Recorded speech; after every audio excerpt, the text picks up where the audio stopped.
اعوذ باللہ من الشیطان الرجیم، بسم اللہ الرحمن الرحیم۔ السلام علیکم ورحمۃ اللہ وبرکاتہ۔ آج کا ہمارا عنوان ہے اوراد و وظائف کی حقیقت قرآن مجید کی روشنی میں۔ بہت ہی دلچسپ عنوان ہے کیونکہ اوراد و وظائف کی کتاب آج تقریباً ہر مسلمان کے گھر میں موجود ہوتی ہے اور بہت ہی ادب اور احترام کے ساتھ، بلکہ شاید قرآن مجید سے بھی زیادہ اس کو ادب اور احترام کے ساتھ پڑھا جاتا ہے۔ ان کے وظیفوں کا ورد کیا جاتا ہے صبح شام۔ تو آئیے دیکھتے ہیں کہ دین اسلام میں اس کی شرعی حیثیت کیا ہے، اس کی حیثیت کا تعین کرتے ہیں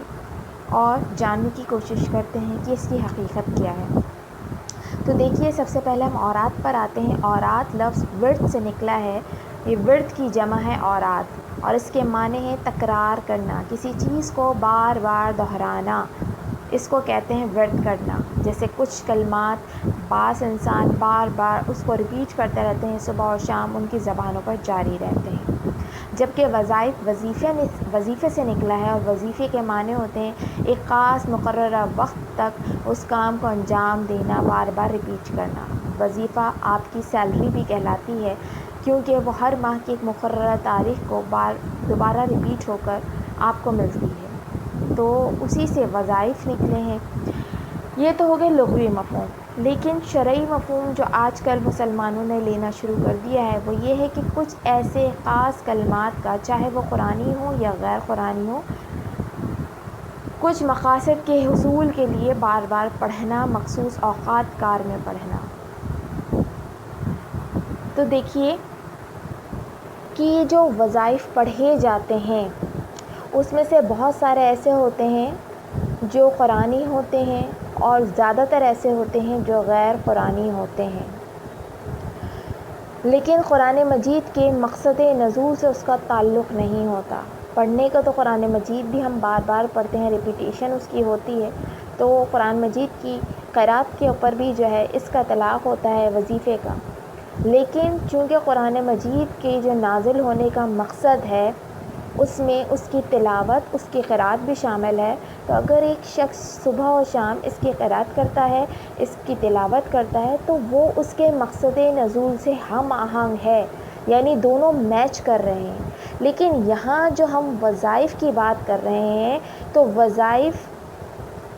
میں جو کلمات ادا کیے جا رہے ہیں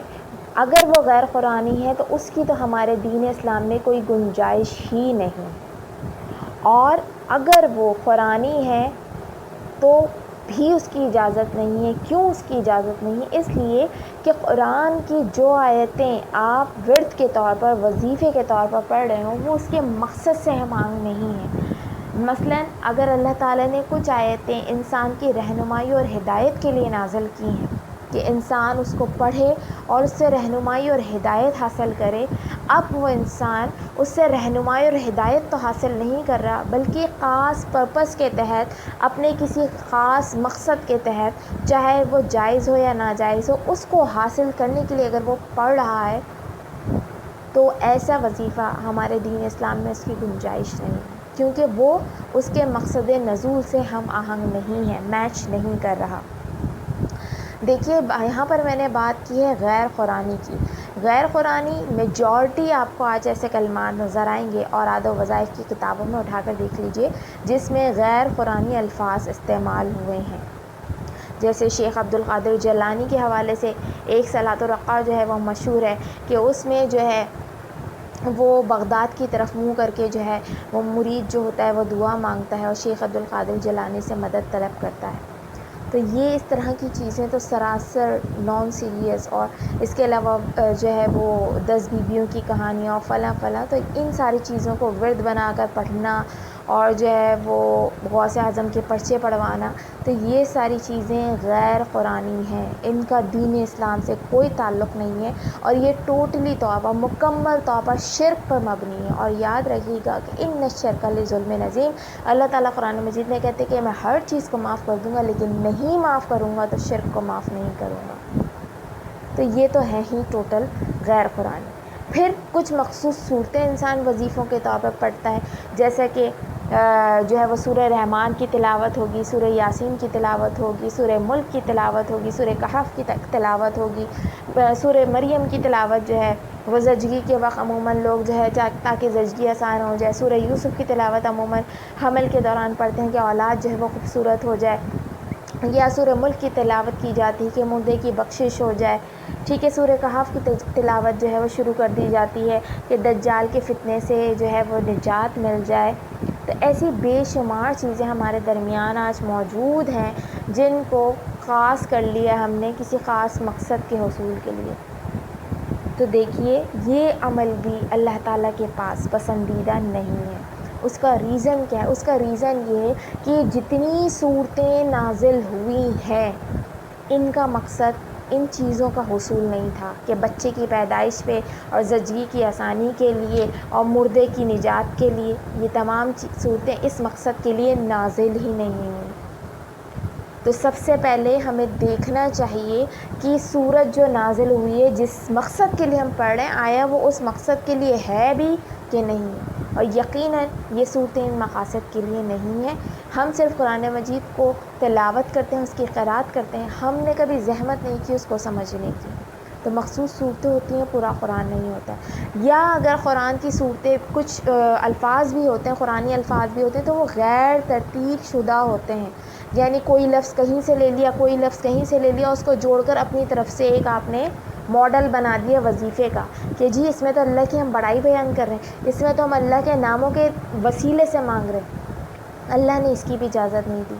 آپ کیسے یہ کر سکتے ہیں کہ قرآن مجید کو معاذ اللہ توڑ مڑوڑ کر اپنے مطلب کی آیتیں بنا لیں؟ اللہ تعالیٰ نے تو کھلم کھلا چیلنج کیا تھا کفار مکہ کو اللہ کے رسول کے زمانے میں کہ اے نبی ان سے کہہ دو کہ جیسی ایک صورت بھی بنا کر لا سکتے تو لے آؤ۔ آج تو ہم یہ کام کھلم کھلا کر رہے ہیں کہ ہم نے مختلف جگہ سے مختلف الفاظ قرآنی اور بڑے آرام کے ساتھ ہم یہ بات کہتے ہیں کہ جی ہم قرآن ہی کو تو پڑھ رہے ہیں۔ ارے قرآن ہی کو جب پڑھ رہے ہو، قرآن ہی کو گلے میں لٹکا رہے ہو تو اللہ کے بندوں ڈائریکٹ قرآن کو پڑھ لو نا، ہدایت مل جائے گی۔ اگر ایک بات کہی جائے کہ شہد میں شفا ہے، بیماریوں سے شفا ہے شہد کے اندر، تو انسان شہد کھائے گا یا شہد کی بوتل گلے میں لٹکا کر پھرے گا کہ اسے شفا حاصل ہو جائے گی؟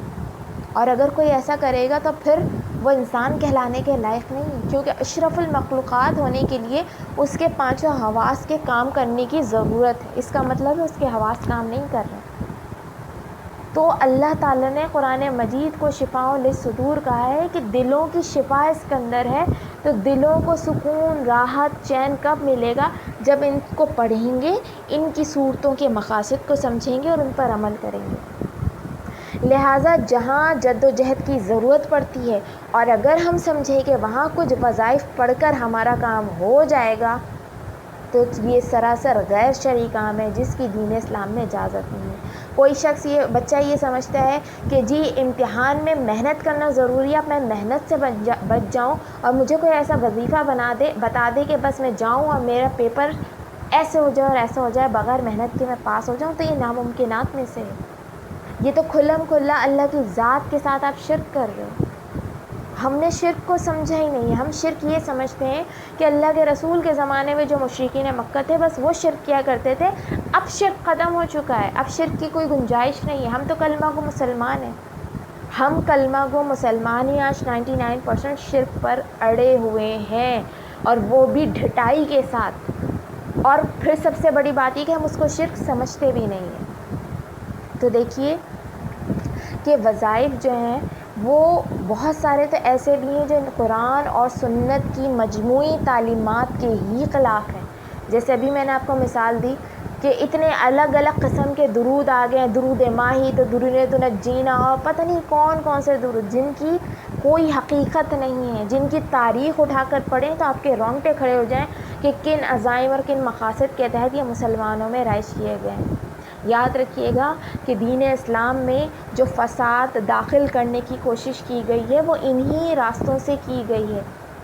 نیکی سمجھا کر داخل کی گئی ہے، برائی کہہ کر داخل نہیں کی گئی۔ آپ کو اگر کوئی کام برا کہہ کر کرنے کو کہے گا تو آپ کبھی نہیں کہیں گے۔ آپ کو وہ اچھائی، اس زہر کو اچھا بنا کر پیش کیا جائے گا، نبی اور رسول کے نام پر معاذ اللہ بیچا جائے گا تو آپ خوشی خوشی اس زہر کو بھی پئیں گے۔ تو یہ وہی زہر ہے جو ہمیں اللہ اور اس کے رسول کے نام پر دے کر خوشی خوشی پلایا جا رہا ہے، اور ہم بغیر تحقیق کیے ان جھوٹے وظیفوں کے چکروں میں اپنے اعمال کو، اپنے عقائد کو، اپنے ایمان کو بیچ رہے ہیں۔ تو سب سے پہلے ہمیں ان چیزوں کو دیکھنے کی بے حد ضرورت ہے، جس میں ہمارا ایمان داؤ پہ لگ رہا ہے، ہماری عقائد کی خرابی ہو رہی ہے، اور ہم بدعتوں میں شامل ہو رہے ہیں۔ اب اگر کوئی شخص یہ کہتا ہے کہ جی ہماری بیٹی کے رشتے نہیں ہو رہے ہیں، ہمارے گھر میں اولاد نہیں ہو رہی ہے، ہمارے روزی روٹی کا مسئلہ ہو رہا ہے، تو ہم تو اللہ کا کلام پڑھ رہے ہیں۔ تو اللہ کا کلام اللہ نے کیا ان نسخوں کی شکل میں پڑھنے کی آپ کو اجازت دی ہے؟ کیا یہ پورا قرآن مجید نازل کرنے کے بجائے اللہ تعالیٰ خالی نسخے معاذ اللہ نازل کر دیتے تو انسان کی تو زندگی آسان ہو جاتی۔ سورہ فاتحہ سے لے کر والناس تک جو ایک مجموعی کتاب اللہ نے بھیجی ہے، اس کی جگہ پھر اللہ تعالیٰ کو چاہیے تھا کہ وہ بس نسخے بھیج دیتے، روزی کے لیے مجھ سے یہ مانگ لینا، اولاد کے لیے مجھ سے یہ مانگ لینا، اولاد کی شادی کے لیے مجھ سے یہ مانگ لینا۔ کیا ان تمام مراحل سے ہمارے پیارے رسول صلی اللہ علیہ وسلم نہیں گزرے؟ ایک طرف تو ہم اللہ کے رسول کی محبت کا دم بھرتے ہیں، دم بھرتے بھرتے تھکتے نہیں ہیں، ان کے نام پر غلط بدعات کو فروغ دیتے ہیں، غلط رسومات کو رواج دیتے ہیں، لیکن ان کی سنت پر عمل کرنے کے لیے تیار نہیں۔ اللہ کے رسول کی بیٹیاں بھی تھیں، ان کی بھی طلاقیں ہوئیں، ان کی شادیوں کے لیے بھی مسائل سے دوچار ہونا پڑا، اللہ کے رسول کو اولاد نرینہ دے کر واپس لے لی گئی۔ آج انسان سب سے زیادہ چاہ کرتا ہے اولاد نرینہ کے لیے کہ اسے بیٹا ہو جائے، اللہ کے رسول کو تو دے کر واپس لے لی گئی۔ کیا روزی روٹی کا آپ کو مسئلہ نہیں ہوا؟ شاپ ابی طالب میں کیا آپ 3 سال تک محصور نہیں ہوئے؟ کیا درختوں کے پتے اور جانوروں کا پیٹ کاٹ کر ان کا جو پانی ہے وہ پینے تک کی نوبت نہیں ہے؟ تو کیا اللہ کے رسول اور صحابہ کرام نے اس وقت چلوں اور وظیفوں سے مدد لینا گوارا نہیں کیا؟ ان کے لیے تو بہت آسان تھا، ہمارے مقابلے میں تو اللہ ان کی زیادہ سن لیتے شاید، اگر وہ چلوں اور وظیفوں کا سہارا لے لیتے۔ انہوں نے وہ سختیاں جھیلیں، وہ برداشت کی، بیٹیوں کی شادی کے لیے بھی رکاوٹیں آئیں، انہوں نے برداشت کی۔ انہوں نے یہ نہیں سمجھا کہ جی کسی نے بندش کرا دی، ان کے تو پورا کا پورا قبیلہ دشمن تھا، ان کے چچا برابر میں موجود ہیں ابو لہب، اس کی بیوی ام جمیل موجود ہے جو تو حضور کی راہ میں کانٹے بچھا رہی ہے، لیکن اللہ کے رسول کے دل میں تو ایک لمحے کے لیے بھی خیال نہیں آیا کہ اس نے بندش کروا دی کہ تبھی میرے دونوں بیٹیوں کی طلاق ہو گئی، تبھی ان کی آگے شادی کا مسئلہ مجھے ہو رہا ہے، تبھی اللہ نے مجھے اولاد نرینہ دے کر واپس لے لی، کسی نے میرے اوپر کوئی جادو کوئی تعویذ کروا دیا ہوگا، چلو میں اس کا کاٹ کر لوں، چلو میں بھی کسی وظیفہ چلوں کو کھینچنے بیٹھ جاؤں 40 دن کے لیے۔ انہوں نے صبر کیا، انہوں نے اللہ پر توکل کیا، انہوں نے اس قرآن سے مدد کی، اس پر عمل پیرا رہے، ڈٹے رہے، جمے رہے۔ تو ہمیں قرآن کس چیز کی تعلیم دیتا ہے؟ پھر آپ دیکھیے کہ سب سے بڑی جو چیز اس کی جڑ کاٹنے کی اللہ تعالیٰ نے سورہ بقرہ کی آیت نمبر 101 میں فرمائی کہ آپ میری بات نہ مانتے ہو لیکن اس قرآن کی آیتوں کو تو نہیں جھٹلا سکتے۔ جو لوگ چلوں اور وظیفوں کے اوپر بلیف کر کے بیٹھ جاتے ہیں اور وہ اپنے آپ کو عملی زندگی سے کاٹ لیتے ہیں، کیونکہ یہ صورتیں جو وہ پڑھ رہے ہیں وظیفوں کے طور پر، یہ آیتیں جو وظیفوں کے طور پر پڑھ رہے ہیں، یہ تو عمل کی آیتیں تھیں، ان پر تو عمل کر کے دکھانا تھا، ان کو اپنی زندگی میں امپلیمنٹ کرنا تھا، لیکن ہم تو چونکہ عمل سے بھاگتے ہیں نا کہ ہمیں محنت اور جدوجہد نہ کرنی پڑے۔ اگر ہم ان آیتوں پر عمل کرنا شروع کر دیں گے تو خاندان والے بائیکاٹ کر دیں گے، سوسائٹی والے بائیکاٹ کر دیں گے، تو ہم اس بائیکاٹ سے گھبراتے ہیں، ہم اللہ کو تو چھوڑنے تیار ہیں، ہم اس قرآن پر عمل کرنے تیار نہیں۔ تو ایسے لوگوں کے لیے جو چلوں اور وظیفوں کے اندر پڑے رہتے ہیں اور اس قرآن سے منہ موڑ لیتے ہیں، ان کے لیے اللہ تعالیٰ قرآن مجید میں کیا فرماتے ہیں؟ آیت نمبر 101 ہے کہ الذین اوتوا الکتاب، وہ لوگ جن کو کتاب دی گئی تھی، کتاب اللہ وراء ظہورہم، تو انہوں نے جب اللہ کی کتاب کو وراء پیچھے ڈال دیا، ظہورہم اپنے پیٹھوں کے پیچھے ڈال دیا، کأنہم لا یعلمون، اور ایسے ہو گئے جیسا کہ وہ اس کے علم سے واقف ہی نہیں تھے، لا یعلمون جانتے ہی نہیں تھے کہ اس کتاب کا حق کیا ہے، یعنی پس پوش ڈالنے سے یہاں پر کیا مراد ہے؟ پس پوش ڈالنے سے مراد یہ کہ جو کتاب آپ کے لیے عمل کے لیے آئی تھی، آپ نے اس کو اس کے مقصد نزول سے ہٹا کر عملیات میں لگا دیا، وظائف کے لیے لگا دیا، چلوں میں لگا دیا۔ یہ کتاب تو عملی طور پر عمل کرنے کے لیے آئی تھی۔ وراء ظہور، یعنی اس کا مطلب یہ نہیں کہ آپ نے اپنی پیٹھ کے پیچھے رکھ لیا، اس کا مطلب یہ ہے کہ آپ میں سے بہت سارے لوگ اس کو پڑھتے بھی ہوں گے، اس کی تلاوت کرتے ہوں گے، دن رات اس کو پڑھتے ہوں گے، لیکن اس پر عمل کرنے تیار نہیں، اس کو معذاللہ اس قابل ہی نہیں سمجھتے ہیں کہ اس پر آپ عمل کر لیں۔ تو ان کو اللہ نے کہا ہے کہ وہ ان کو پس پوش ڈالتے ہیں اور ایسے ہو جاتے ہیں لا یعلمون، جیسے کہ وہ جانتے نہیں، جبکہ اللہ کہتے ہیں کہ وہ جانتے ہیں اس کتاب کو، لیکن عمل ان کا اس کے ساتھ کیا ہے کہ جیسے اس کے کتاب کے چیزوں کو سے وہ واقف نہیں ہیں، اور کرتے کیا ہیں؟ وَاتَّبَعُوا مَا تَتْلُو الشَّيَاطِينُ عَلَى مُلْكِ سُلَيْمَانَ، اور ان عملیات کے پیچھے پڑ جاتے ہیں، ان وظیفوں اور چلوں کے پیچھے پڑ جاتے ہیں جو سلیمان علیہ السلام کی سلطنت میں شیاطین کیا کرتے تھے۔ کون شیاطین؟ مولوی، پیر، فقیر، وہ جعلی ملا جو وظیفے، تعویذ، گنڈوں میں جو ہے اس وقت کے جو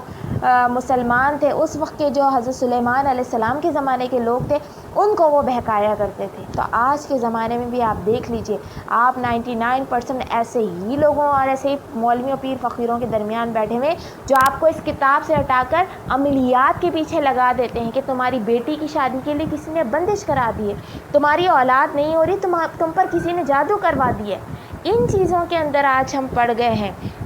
تو آج آپ دیکھ لیجئے کہ مسلمان جب اس کتاب سے بے بہرا ہوئے تو نہ صرف انہوں نے اپنی دینی زندگی کو پس پوش ڈال دیا،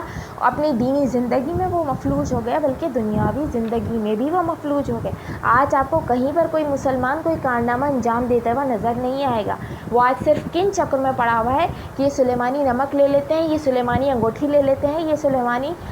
قلم لے لیتے ہیں، بس انہی چیزوں کے اندر جو ہے وہ اپنے آپ کو لگا کر رکھا ہوا ہے۔ اور یاد رکھیے گا کہ انسان اللہ سے جو گمان رکھتا ہے، اللہ اس کو اسی گمان کے مطابق دیتے ہیں۔ جب آپ کا دماغ یہ ہوگا کہ مجھے بس حاصل ان وظیفوں کے ذریعے ہی ہوگا، اس کے بغیر مجھے حاصل نہیں ہو سکتا، میری بیٹی پر کسی نے بندش کروا دی تبھی اس کی شادی نہیں ہو رہی، میرے بیٹے پر کسی نے بندش کرا دی تبھی اس کی روزی روٹی نہیں لگ رہی، تو پھر آپ کو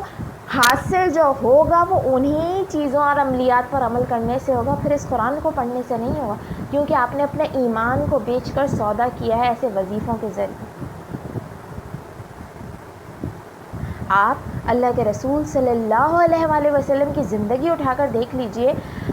کتنا وقت ان کا مشکل تھا، غزوات پہ غزوات ہو رہی ہیں۔ جو پہلی غزوہ بدر ہوئی 313 مسلمان اس کے اندر موجود ہیں، مٹھی بھر مسلمان، 1000 کا لشکر دشمنوں کا سامنے کھڑا ہے، انہوں نے تو اپنے تن من دھن کی بازی لگا دی، انہوں نے ایک لمحے کے لیے یہ بات نہیں سوچی کہ آج اگر ہم جائیں گے اور مر جائیں گے، شہید ہو جائیں گے تو کیا ہو، بلکہ وہ تو خوشی خوشی سر پہ کفن باندھ کر نکلے تھے کہ آج ہم نے حق اور باطل کے درمیان فیصلہ کرنا ہے، ہم نے اللہ اور اس کے رسول کا ساتھ دینا ہے۔ وہ نہیں گھبرائے، ان کے قدم نہیں لڑکھڑائے، ان کی تلوار کی عزت میں چاہے ان کا کافر باپ آیا، چاہے کافر بیٹا آیا، چاہے کافر بھانجا ہے، بھتیجا ہے، ماموں ہے، چچا ہے، سب کی گردنیں انہوں نے اڑا دی اللہ اور اس کے رسول کی خوشنودی کے لیے، کیونکہ وہ کافر تھے، وہ مشرک تھے۔ تو ان کے لیے وہ کرنا آسان تھا یا یہ کرنا آسان تھا کہ وہ بھی ہماری طرح مشکل پڑنے پر چلوں اور وظیفوں کا سہارا لیتے، اپنے ایمان کو بیچ دیتے، اپنے قرآن کو بیچ دیتے، اپنے رسول کی تعلیمات کو بیچ دیتے اور ان جھوٹے عملیات اور ان جھوٹے وظیفوں کے چکروں میں پڑ جاتے جو قرآن کی آیتوں کو توڑنے مروڑنے کے نتیجے میں حاصل ہوئے۔ بیٹھ جاتے وہ بھی چلوں اور وظیفوں پر، کامیاب ہو جاتے شاید اگر ہم جیسا ایمان رکھتے تو یہاں پر یہ ساری باتیں بہت اہمیت رکھتی ہیں۔ جب ہم اللہ کے رسول صلی اللہ علیہ وسلم کے نام پر دم بھرتے ہیں تو ہم ان کی سیرت کو فالو کیوں نہیں کرتے؟ اللہ کے رسول نبی بننے سے پہلے بھی غار حرا میں جاتے تھے، غار حرا میں کوئی ایک روایت آپ بتا دیجئے جس میں انہوں نے یہ کہا ہو کہ وہ فلاں وظیفہ بیٹھ کر وہاں پر پڑھا کرتے تھے، غور و فکر کیا کرتے تھے اس کائنات پر، نمازیں پڑھا کرتے تھے وہاں پر بھی، اور نبی بننے کے بعد بھی زندگی آپ کی اتنی زیادہ ذمہ داریوں سے بھری ہوئی تھی، لیکن اس کے باوجود جب بھی آپ نے اگر اللہ کے رسول کو کوئی عمل کرتے دیکھا ہے تو وہ صرف نماز اور دعا، پوری رات کھڑے ہو کر کبھی تہجد کی نماز پڑھیں، کبھی آدھی رات کو، کبھی 1/3 رات کو سورہ مزمل اٹھا کر آپ پڑھ لیجیے۔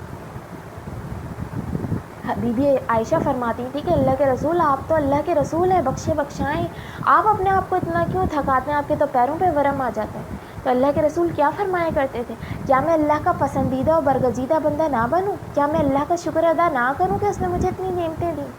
پوری رات کھڑے ہو کر سجدے کر رہے ہیں، ان کے پیر جو ہے وہ ورم سے سوج رہے ہیں۔ آج کوئی ماں، کوئی باپ، کوئی بیٹی، کوئی بیٹا یہ کرنے کے لیے تیار ہے کہ اگر ان پر پریشانیاں آ رہی ہیں، کسی کی جو ہے وہ طبیعت خراب ہے، مریض ہے، بیمار ہے، کسی کو اولاد کا مسئلہ ہے، کسی کے گھر میں رشتوں کا مسئلہ ہے، کسی کے گھر میں روزی روٹی کا مسئلہ ہے، تو پوری رات کھڑے ہو کر تہجد پڑھیں، اللہ کے آگے روئے گڑ گڑائے؟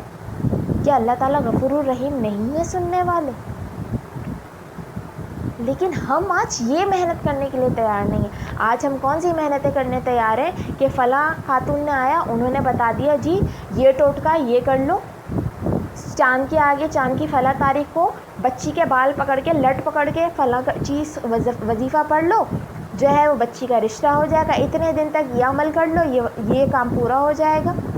آج تو یہ ہم میں لگا ہوا ہے، اتنی راتوں تک، اتنے دنوں تک، مغرب سے عصر سے مغرب تک، مغرب کی نماز کے بعد اتنی دفعہ یہ کر لو، اتنی دفعہ یہ کر لو، پانی چھڑک کر دیواروں پہ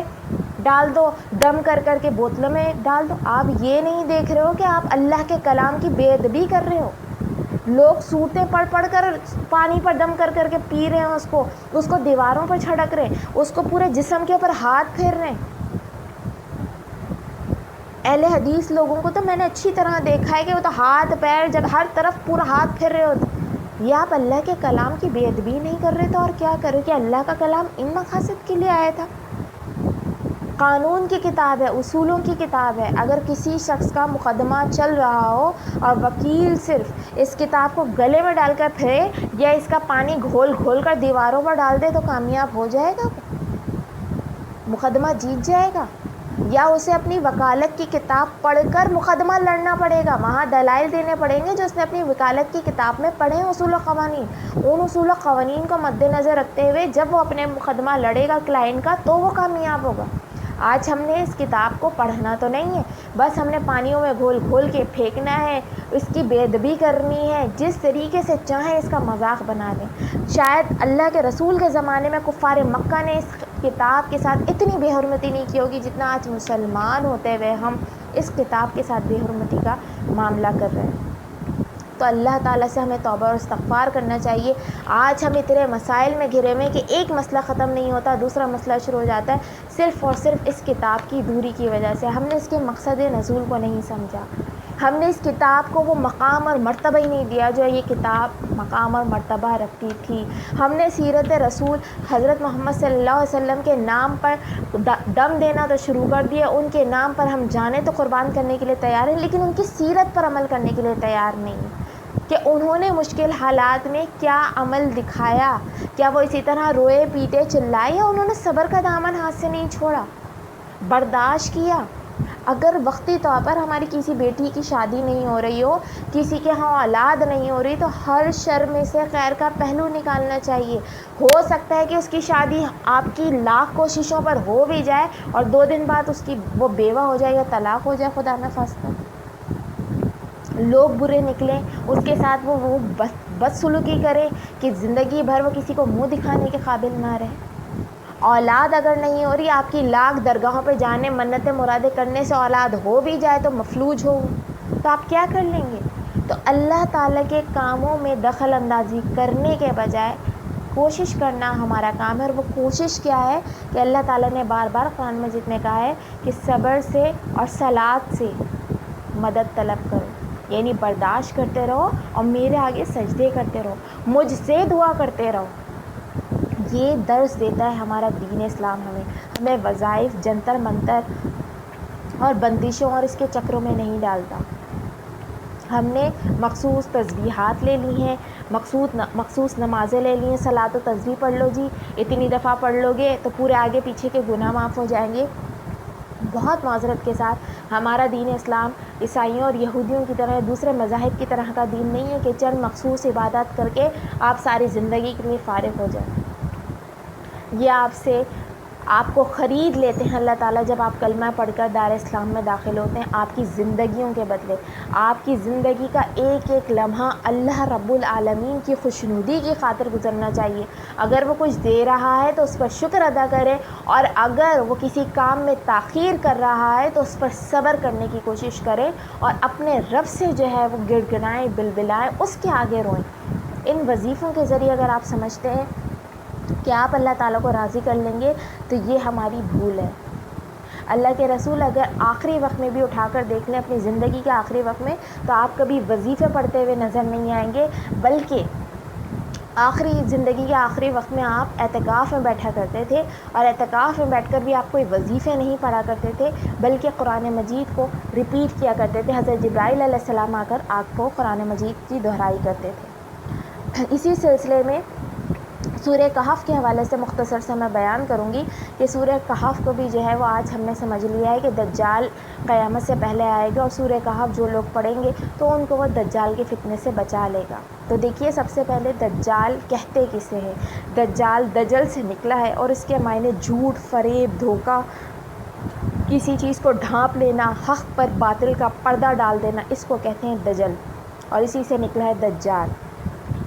اب سورہ کہف سے اس کا کیا تعلق ہے؟ تو وہی بات جو میں نے کہی کہ جب تک آپ سورت کے مقصد نزول سے واقف نہیں ہوں گے، آپ بغیر سمجھے غلط مقاصد کے لیے اس کو پڑھتے رہیں گے، جس کی وجہ سے آپ اپنے ایمان کو بھی بیچ دیں گے، اور محنت کرتے رہنے کے باوجود آپ کو کچھ حاصل نہیں ہوگا۔ اللہ کے رسول صلی اللہ علیہ وسلم نے فرمایا کہ قیامت کے روز بہت سے نمازی ایسے آئیں گے جن کی نمازیں ان کے منہ پر مار دی جائیں گی۔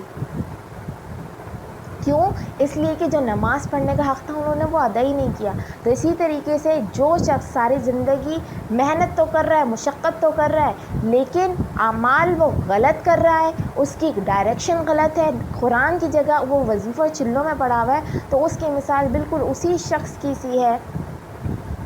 جو ساری جو ہے مہینے محنت اور مزدوری کرے اور آخر میں بغیر تنخواہ لیے چلے جائے، کہ اس کے مالک یہ کہے کہ میں نے تو تمہیں یہ کام کرنے ہی نہیں کہا تھا، تو میں تمہیں کس چیز کی مزدوری دوں؟ تو یہاں پر سورہ کہف کا میں آپ کو بتا رہی ہوں کہ دیکھیے اس کا مقصد نزول کیا ہے، کہ دنیا جو ہے، دنیا کی حقیقت کو بتایا ہے کہ ایمان اور مادیت پرستی کی کشمکش اس کا عنوان ہے، کہ ایک طرف آپ کا ایمان ہے اور ایک طرف مادیت پرستی ہے۔ تو سورہ کہف کے اندر اللہ تعالیٰ نے 4 واقعات بیان کیے، اور ان چاروں کے ذریعے انسان کو سمجھانے کی کوشش کی ہے کہ جو دنیا کی زیب و زینت اور اس کی خوشیوں کے لیے تم پاگل ہوئے جا رہے ہو، اس کی رنگینیوں میں تم کھوئے جا رہے ہو، یہ ایک دجال ہے، یہ ایک فتنہ ہے، جو ایک جھوٹ ہے، فریب ہے، دھوکہ ہے۔ اصل زندگی آخرت کا گھر ہے، اس کی فکر کرو، اس کی تیاری کرو۔ چاروں واقعات کو آپ غور سے پڑھیں، اس پوری صورت کو آپ کو سمجھ میں آ جائے گا۔ اصحاب کہف کون لوگ تھے؟ آپ کو کیا سبق ملتا ہے؟ کیا سبق آپ کو اس سے حاصل ہو رہا ہے؟ کہ وہ آپ کوئی انسان بولے کہ وہ تو اصحاب کہف تھے، غار میں جا کر بیٹھ گئے، ان کا مادیت پرستی سے کیا تعلق ہے؟ مادیت پرستی سے تعلق کیسے تعلق ہے؟ کہ وہ جوان تھے، نوجوان تھے، اپنا گھر بار، بیوی بچے، کاروبار، روپیہ پیسہ، مال اولاد سب کچھ چھوڑ دیا، کس کے لیے؟ اللہ کی رضا کے لیے، کیونکہ انہیں اس وقت توحید پر قائم رہنا مشکل ہو رہا تھا، تو انہوں نے اس پوری دنیا کو چھوڑ دیا، اس کی رنگینیوں کو چھوڑ دیا، اور انہوں نے غار میں جا کر پناہ لی۔ اس کی مثال اللہ تعالیٰ نے واضح طور پر کھول کر بیان کر دی۔ اور یہ سورت جن حالات میں نازل ہوئی، تو اس وقت نبی کریم صلی اللہ علیہ وسلم اپنے تمام صحابہ کرام اور اپنے قبیلے کے ساتھ شام ابی طالب میں جو تھے وہ محصور تھے، مقاطعہ چل رہا تھا، سوشل بائیکاٹ چل رہا تھا۔ تو اس وقت جو ان کی حالت تھی، ظاہر سی بات ہے 3 سال کا عرصہ تھا، ٹوٹلی طور پر بائیکاٹ تھا، تجارتی لحاظ سے، معاشی لحاظ سے، ہر لحاظ سے، کھانے تک کے لیے کچھ نہیں ہوتا تھا، بچے بلک بلک کر ان کے رو رہے ہوتے تھے، سوکھے کھجور کے پتے وغیرہ کھا کر گزارا ہو رہا تھا۔ تو ان حالات میں ایک نارمل شخص جو دیکھے گا وہ یہ تو بولے گا معاذ اللہ کہ اللہ کے رسول خود تو ڈوبے تمام لوگوں کو لے کر ڈوب گئے، سب لوگوں کو انہوں نے جو ہے، لیکن وہی ایک پیک تھا، ٹرننگ پوائنٹ تھا، جہاں سے پھر اسلام کا عروج شروع ہوا۔ حالانکہ اللہ کے رسول کو مقاطع سے پہلے، شاہ ابی طالب میں جانے سے پہلے آفرز ہو رہی تھی، قریش مکہ کا گروہ آیا تھا سرداروں کا کہ آپ بولیں تو ہم سونے کے پہاڑ آپ کو دینے کے لیے تیار ہیں، جس عورت کو بولیں اس عورت کو آپ کے لیے پیش کرنے تیار ہیں، لیکن آپ اس ایک اللہ کی توحید کے جو تبلیغ کر رہے ہیں اس کو چھوڑ دیں۔ اللہ کے رسول نے اس مادیت پرستی کو لات ماری، اس مادیت پرستی کے بت کو توڑا، اور آپ نے جا کر محصور ہونا پسند کیا، سوشل بائیکاٹ آپ نے پسند کیا، اور نہ صرف آپ نے پسند کیا بلکہ آپ کے تمام صحابہ نے جو ہے پسند کیا۔ آپ چاہتے تو آپ بھی اس وقت چلر وظیفے پڑھنا شروع کر دیتے۔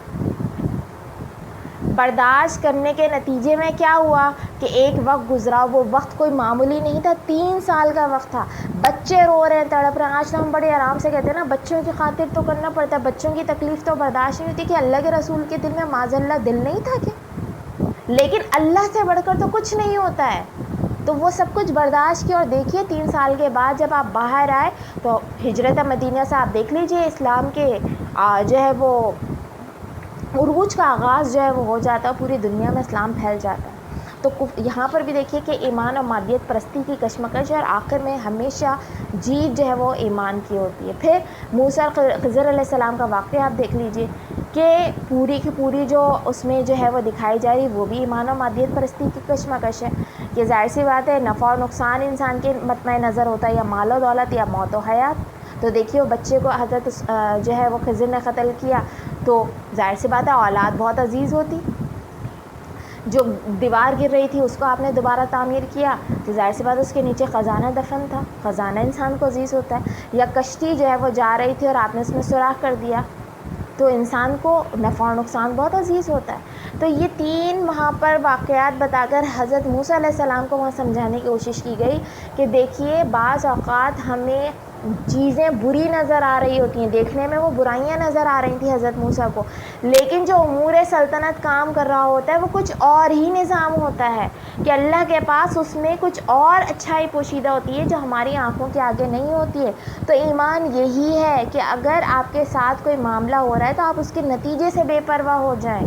اور اللہ پر توکل کریں، کیونکہ وہ نتائج آپ کے سامنے نہیں ہے لیکن اللہ کے سامنے ہر چیز موجود ہے۔ تو ہو سکتا ہے جو شر آپ کو نظر آ رہا ہو اللہ نے اسی میں آپ کے لیے خیر کا پہلو رکھا ہوا ہو۔ تو یہی مادیت پرستی انسان کو دجلیت اور مکر و فریب سے جو ہے بچاتی ہے، اس لیے انسان کو ظاہر بین نہیں ہونا چاہیے۔ تو کامیاب ہونے کی جو صورتیں ہیں، دولت منصب، ہم نے یہ سمجھ لیا ہے کہ جاگیر ہوگی، دولت ہوگا، منصب ہوگا، وہ شخص کامیاب ہوگا دنیا کے اندر، تو ضروری نہیں ہے اللہ کی نظر میں، اللہ کی نزدیک جو ہے وہی شخص جو ہے وہ کامیاب ہو۔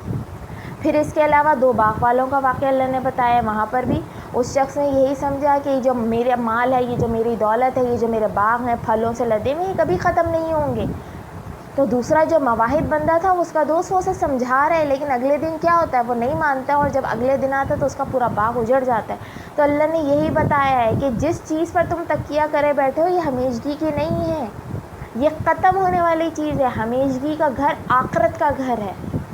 اور اسی طریقے سے ذوالقرنین کا بھی واقعہ کہ اللہ نے اسے بے شمار انعامات سے اور دولتوں سے نوازا ہوا تھا، لیکن آخر میں وہ یہ کیا جملہ کہتا تھا کہ یہ سب کچھ میرے رب کا دیا ہوا ہے، اس میں میرا کوئی اختیار نہیں ہے۔ تو یہ حق، ایمان اور مادیت پرستی کی کشمکش اللہ تعالیٰ نے یہاں بیان کیا، دنیا کی حقیقت بتائیے کہ دنیا ایک دجال ہے، اس کے مکر و فریب میں آنے کی ضرورت نہیں ہے، اس کی رنگینیوں میں کھونے کی ضرورت نہیں ہے۔ پوری ہر واقعے کے بعد اللہ نے دنیا کو سمجھایا۔ آپ یہ دیکھیے گا اس سورت کا خاصہ ہے کہ سورہ کہف میں آپ ہر واقعہ پڑھیں اس کے بعد اللہ تعالیٰ دنیا کی حقیقت بتائے گا، ہر واقعہ پڑھیں اس کے بعد دنیا کی حقیقت بتائے گا۔ کیوں؟ کیونکہ جھوٹ ہے، یہ مکر و فریب ہے، اس کے دھوکے میں مت آ جانا، اس دنیا میں کھو کر اپنی آخرت کو برباد نہیں کر لینا۔ اب ہم نے دجالیت کو تو سمجھا نہیں، اس سورہ کہف کے مقصد نزول کو تو سمجھا نہیں، اور ہم پڑ گئے پیچھے کہ جی ہر جمعے کو بس اس کی تلاوت کرو۔ ارے بھائی یہ صرف پڑھنے کی چیز نہیں ہے میری بہنوں، یہ عمل کرنے کی چیز ہے۔ اس کو پڑھو، پڑھنے کے ساتھ اس پر عمل کرو۔ جب تک عمل نہیں کرو گے تو آپ دجال کے فتنے سے نہیں محفوظ ہو سکتے۔ آپ نے پڑھنا ہے، اس کے بعد دنیا پرستی سے، مادیت پرستی سے اپنے آپ کو محفوظ رکھنا ہے، اپنے آپ کو بچانا ہے۔ تبھی تو آپ اس دجال کے فتنے سے محفوظ ہو گئے۔ ہم نے سمجھ لیا کہ جی دجال کوئی شخص ہے، قیامت سے پہلے وہ آئے گا اور یہ کرے گا اور یہ کرے گا اور یہ کرے گا۔ قرآن جس بات کو دجال کہہ رہے ہیں ہم اس کو نہیں سمجھ رہے۔ تو یہ تمام چیزیں، اور آخر میں جو ہے وہ صرف ایک آیت جو ہے جو بہت زیادہ اسٹرانگ آیت ہے اس حوالے سے، سورہ رعد آیت نمبر جو ہے وہ ہمارے پاس 31، اس میں اللہ تعالیٰ دیکھیے بات یہ کیا کہہ رہے ہیں کہ دیکھیے یہ وظیفے اور چلے جو آج تم پڑھ رہے ہو اس کی تو کوئی حیثیت ہی نہیں ہے قرآن کے مقابلے میں۔ اگر یہ وظیفے چلے پڑھنے سے جو تمہارے مقاصد حاصل ہو رہے ہیں، اگر ایسی جو ہے وہ تاثیر کسی چیز میں ہوتی تو وہ قرآن میں ہوتی۔ اللہ تعالیٰ قرآن کے لیے کیا کریں گے، وَلَوْ أَنَّ قُرْآنًا سُيِّرَتْ بِهِ الْجِبَالُ، کہ اور اگر کوئی قرآن ایسا ہوتا کہ اس کی تاثیر سے پہاڑ چل پڑتے، اور خطیت بِهِ الْأَرْضُ، یا زمین پھٹ جاتی، اور كُلِّمَ بِهِ الْمَوْتَى، یا مردوں سے تم کلام کر سکتے۔ تو یہی قرآن ان اوصاف سے متصف ہوتا، تو یہی قرآن ہوتا جس سے تم اپنے تمام یہ والے کام کر سکتے تھے کہ بیٹی کی بندش ختم کروا دیتے، اس کا رشتہ کروا دیتے، اس کے جو ہے وہ روزی اور روٹی کا بندوبست کروا دیتے، اولاد جو ہے وہ نرینہ حاصل کر لیتے، تمام مسائل حل کر لیتے۔ لیکن اللہ کہہ رہے ہیں کہ یہ قرآن ان چیزوں کے لیے آیا ہی نہیں ہے۔ سُیِّرَتْ بِهِ الْجِبَالُ، اگر ایسی تاثیر کسی کلام میں ہوتی تو وہ صرف قرآن میں ہوتی کہ پہاڑ چڑھنے لگتے۔ جیسے ہماری زندگی میں بعض ایسے بڑے بڑے مسائل آتے ہیں پہاڑ کی طرح ہمیں لگتے ہیں کہ یہ ختم نہیں ہوں گے، اتنے بڑے بڑے مسائل ہیں۔ یہ ایسے مسائل آتے ہیں کہ جن کو سن کر، جن کو فیس کر کے لگتا ہے کہ زمین پھٹ جائے گی۔ اللہ کہتا ہے او خطیت بِهِ الْأَرْضُ، یا او كُلِّمَ بِهِ الْمَوْتَى، کبھی ہمارے دل چاہتے ہیں کہ کوئی ہمارے جو مرحوم اس دنیا سے چلے گئے کسی طرح وہ ہمارے سامنے آ جائے، ہم ان سے ہم کلام کرنے ہو جائیں، شروع ہو جائیں۔ تو اللہ کہہ رہے ہیں اس قرآن میں یہ تاثیر ہوتی ہے، لیکن اس قرآن میں بھی یہ تاثیر نہیں ہے، اس کا یہ مقصد ہی نہیں ہے کہ یہ تمام کام یہ انجام دے۔ اس کا مقصد تمہیں ہدایت دینا ہے، تمہیں سیدھا راستہ دکھانا ہے، صراط مستقیم پر چلانا ہے، اس کے اصولوں کے مطابق زندگی گزارنا ہے۔ اللہ کہتا ہے یہ تمام کام صرف اور صرف کس کے ہاتھ میں ہے، بل اللہ الامر جمیعا، صرف اور صرف اللہ کے اختیار میں ہے، صرف اور صرف اللہ کے اختیار میں۔ تو یہاں پر جو ہے یہ جو ہمارا اوراد و وظائف کے حوالے سے ٹاپک ہے یہ الحمدللہ کمپلیٹ ہو گیا ہے۔ اللہ تعالیٰ سے دعا ہے کہ اللہ تعالیٰ ہمیں تمام برے عملیات سے، غلط قسم کی جو ہے باتوں سے، ان وظائف اور چلوں کے چکروں سے، ان جھمیلوں سے، ان تعویذ گنڈوں سے، ان جھوٹے قسم کے مولوی پیر فقیروں سے محفوظ فرمائے۔ ہمیں قرآن پاک کے مقصد نزول کو سمجھنے، اس کی صورتوں کو سمجھنے، ان کی آیتوں پر عمل کرنے کی توفیق عطا فرمائے۔ وآخر الدعوانا ان الحمد للہ رب العالمین۔